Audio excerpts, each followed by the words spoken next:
What's up, folks? I'm on, by the way, and welcome back to the bootleg Pokemon challenge, let's call it, for so far, because I'm going to be using these little bootleg Pokemon figurines. I draw them out of a bag, and then I draw them. So this is episode, oh my god, 9?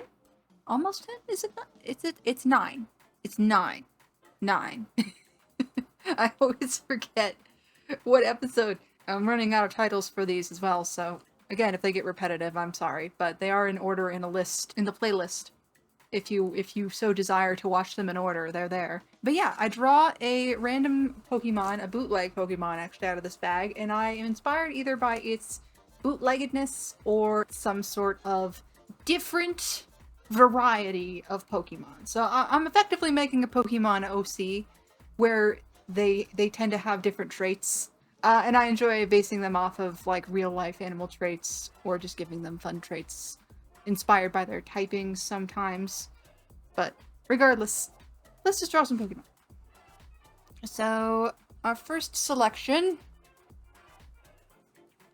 My drawstring bag has nothing to do with it, it's just a drawstring bag that I had sitting around. I have too many of them, and I needed some place to put all of these miniatures because they were not staying up on any of my shelves. Okay, this one is... Oh my god, I forget the second step of the Tepig line. Enhance! Pignite!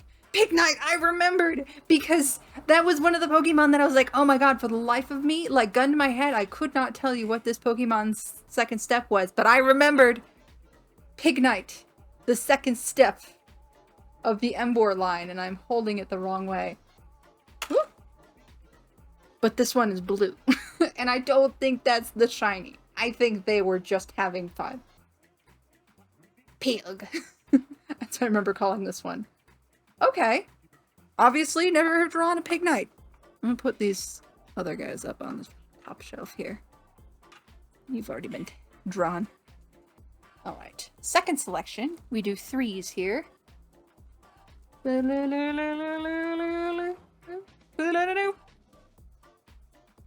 Pass.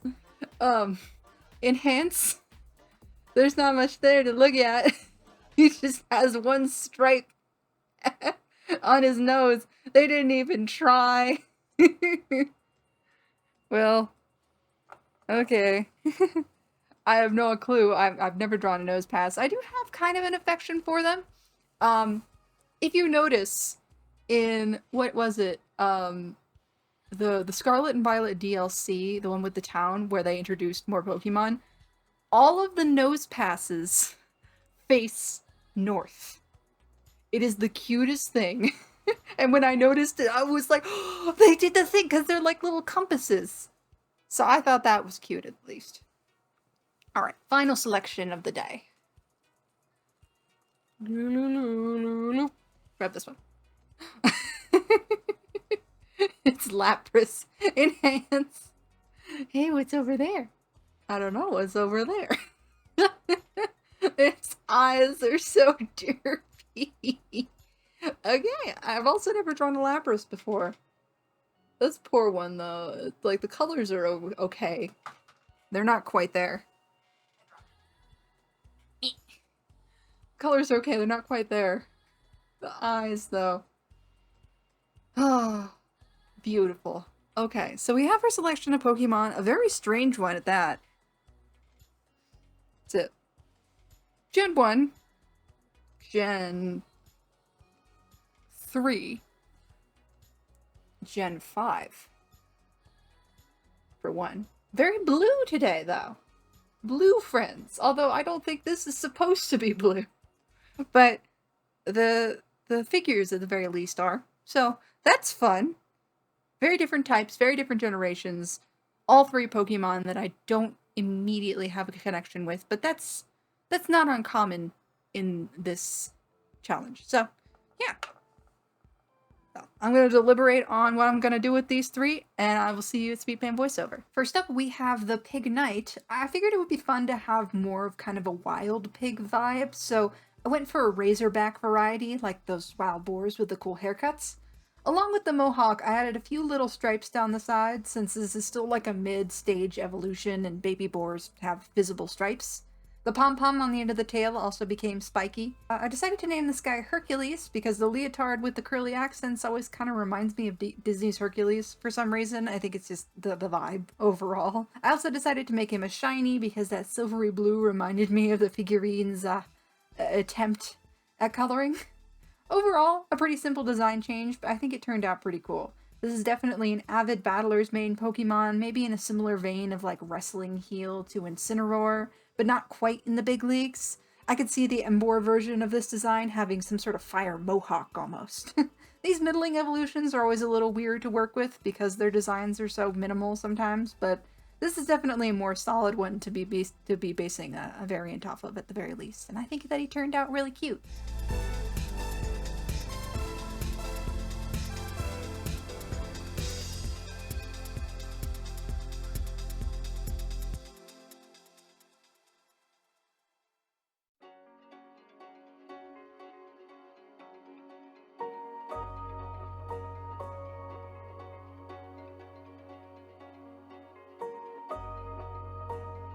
Next up, we have the nose pass. Now, this is one of those designs where I had very little initial idea, but looking at the one weird stripe they added to the figurine gave me an idea.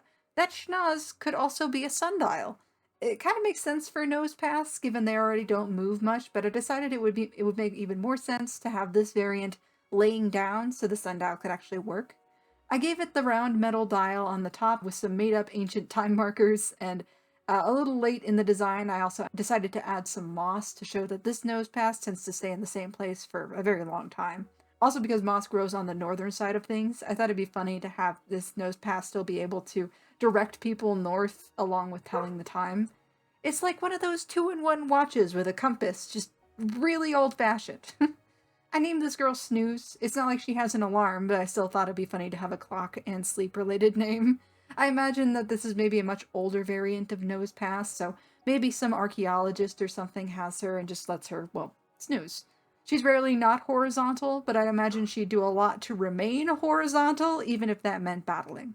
Overall, though, just a very peaceful Pokemon. I want to lay down in the mossy ground with her. Finally, we have the Lapras. Initially, I was going to go for like a coastal world turtle sort of vibe, but I wasn't really liking that, at least not this time around, so I decided to lean more into Lapras' secondary ice typing instead. And I mean, not to get a little dark, but Lapras has always been kind of a Pokemon with a flavor leaning toward preservation, and what kind of comes to mind to me for that now is like Arctic animals and icebergs. This Lapras is sort of like an ice float, which might be ironic because I also kind of made it look like an orca. Maybe this one is a little bit more devious and uses its back to kind of lure in potential prey.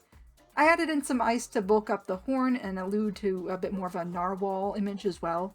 This boy's name is Atlas.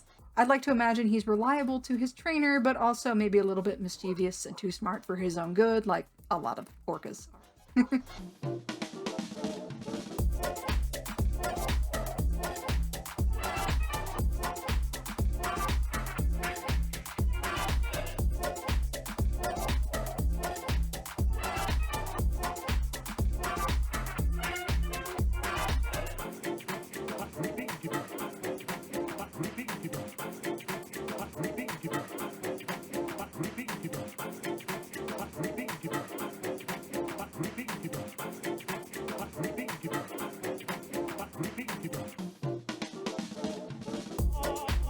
But those are this week's variants. I think that I wound up with a much more of a like ancient or wild feeling vibe for this group.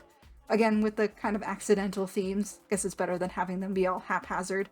Atlas seems like he'd be right at home with more of like an Ice Age sort of era.